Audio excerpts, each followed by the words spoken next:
Jangan-jangan nih udah baru pertama Metro TV mendapatkan informasi. Apa itu? Mas Ganjar itu mendaftarkan dua. Dia sebagai presiden dan sebagai wapres. Mendaftarkan kemana? Hah? Mendaftarkan kemana? Ada salah satu syaratnya SKCK kalau tidak salah. Dia membuat dua surat. Dan itu saya yakin karena yang memberi informasi itu orang yang kredibel. Anda lihat sendiri surat SKCK Dan saya lihat dua buah itu? hoax. Iya. Oke. Hoax itu. Baik, silakan. Ya, dicek aja. Tapi kan Bang Roni apapun lah, ditanggapi. dia mau wapres mau presiden itu kan baik. Nggak ada. Saya langsung tanyakan saja ke Mas Arief, apakah betul Mas Arief, Pak Ganjar dan juga pihak partai pendukungnya, pengusungnya sudah menyiapkan dua SKCK untuk Pak Ganjar sebagai capres dan juga cawapres?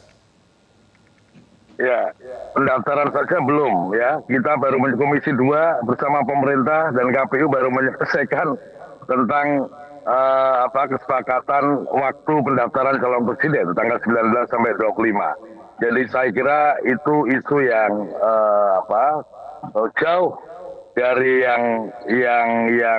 yang sesungguhnya terjadi.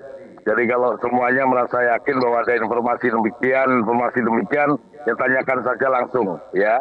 Sampai hari ini kita belum ngecek juga calon presiden kita kelengkapan administrasinya seperti apa. Ya, karena semuanya masih bertanya kapan sebenarnya waktu pendaftaran calon presiden, calon wakil presiden. Meskipun akhirnya ada kesepakatan berdasarkan perubahan Undang-Undang 7 tahun 2017 tentang pemilu, yaitu Undang-Undang lahirnya Undang-Undang 7 tahun 2023, ya penetapan Perpu 1 tahun 2023, di mana calon presiden harus ditetapkan paling lambat adalah 15 hari sebelum masa kampanye dan calon anggota DPR paling lambat 25 hari sebelum masa kampanye. Kemudian kita tata ulang dan ketemunya pendaftaran adalah tanggal 19 sampai 25 Oktober. Ya, Mas Arief, berarti kalau memang menurut Anda itu tidak benar, menurut Anda yang dinyatakan oleh Mas Noel tadi yang sudah kita putarkan tadi tidak benar, apa langkah lanjutan dari pihak PDI Perjuangan? Diam-diam saja atau mengambil langkah tertentu? Ya, nah, kalau ada informasi seperti itu, ya biar yang bertanggung jawab yang nyebarin informasi nanti kategorinya hoax atau tidak. Ya, Tidak peduli kalau itu ada benar atau pihak-pihak salah yang yang mungkin merasa bisa merugikan dirugikan capres Anda? dan kemudian kenapa? Tidak peduli itu benar atau salah yang juga mungkin bisa saja merugikan Pak Ganjar Pranowo dengan pernyataan Mas Noel tadi. Lah itu kan isu ecek-ecek kaleng-kaleng. Masa yang begitu-begitu tanggapi. Nanti ada isu lagi KTP-nya 10 misalnya. Kan bisa begitu sih. Namanya juga isu. Bisa jadi kategorinya malah bukan isu itu. Rumor atau apa saja. Ya, tidak ada dasarnya. Oke, baik.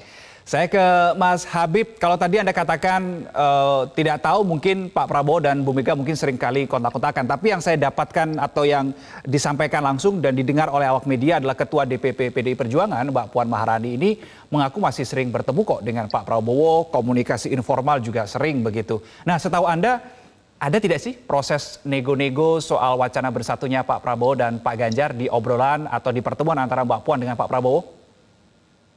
Ya, kalaupun saya tahu nggak mungkin juga saya sampaikan di forum seperti ini. Kalau nggak besok-besok saya bukan jubir lagi, Mas, gitu kan. Tapi ya, kalau bicara soal hubungan baik, ya Pak Dasko dan Pak ini misalnya dengan Ibu Puan kan sama-sama pimpinan DPR yang hampir setiap hari bertemu dan berkomunikasi, ya dalam konteks kepemimpinan DPR. Ya, saya pikir pasti hubungannya baik sekali beliau berdua. Tentu ya sangat masuk akal kalau di dalamnya ada bicara-bicara juga soal pemilu. Tapi kan tidak mungkin kita sampaikan hal-hal yang seperti itu di ranah yang terlalu luas ya. Biarlah ya semuanya berproses ya. Yang paling penting kan komitmen kita bersama bahwa tahapan-tahapan ini ya akan kita lewati dengan penuh kerukunan, keguyuban, ya penuh keceriaan sehingga kita dampaknya yang jelas ya kan dengan ada isu ini kita terhindar dari polarisasi yang antagonis, gitu kan? Nggak ada saling serang, nggak ada saling caci maki. Ini kan bagus gitu kan. Oke, baik. Ini satu pertanyaan, tapi nanti bisa dijawab bergantian ya oleh Mas Habib dan juga Mas Arief. Tapi mungkin nanti bisa diawali dari Mas Habib. Ini berarti kan sama-sama kekeh ya bahwa calonnya lah yang harus jadi capres. Mas Arief kekeh Pak Ganjar diusung jadi capres. Mas Habib kekeh bahwa partainya mengusung Pak Prabowo sebagai capres. Nah, saya ingin tahu alasan terkuat Mas Habib dan Mas Arief kenapa meyakini Pak Prabowo atau Pak Ganjar lah yang paling pas jadi capresnya kalau betul dua poros ini bersatu. Mas Habib dulu. Saya tidak dalam posisi untuk berasumsi ya bahwa akan ada poros Prabowo Ganjar atau Ganjar Prabowo, karena memang saya bilang gitu loh, posisinya kan sudah sama-sama capres definitif dari masing-masing partai dan dari masing-masing koalisi ya. Jadi saya tidak akan berasumsi apa alasannya, tapi kalau alasan di luar konteks tadi ya, satu poros Pak Prabowo menjadi capres ya tentu sudah banyak sekali kami sampaikan ya. Dimanapun dalam berbagai event-event politik memang saat inilah Pak Prabowo memang sangat pantas untuk maju sebagai capres dan menang di tahun 2024. Oke, Mas Arief? Ya, jadi begini, tadi saya sudah sampaikan, itu menurut saya adalah hasil dari analisa, ya, perkembangan pemikiran banyak pihak yang menurut hemat saya juga cenderung spekulatif. Jadi sampai hari ini tidak pernah ada opsi bahwa Pak Ganjar itu akan menjadi capres, kemudian cawapresnya adalah Pak Prabowo. Setidaknya saya ya, melalui mekanisme partai, keputusan partai jelas. Yang itu diputuskan oleh Ketua Umum bahwa Pak Ganjar Pranowo adalah calon presiden, ya, dan tentu saja track recordnya didalami betul, kemampuannya memadai atau tidak dan seterusnya, sehingga partai sampai pada kesimpulan melalui Ketua Umum yang memiliki hak prerogatif memutuskan Pak Ganjar sebagai calon presiden. Nah, menyangkut soal siapa cawapresnya kita tidak berandai-andai, ya kita masih punya cukup waktu. Banyak informasi yang disampaikan, Pak Sekjen kita menyampaikan, Mbak Puan menyampaikan tentang siapa saja yang berpotensi untuk menjadi calon wakil presiden mendampingi Pak Ganjar.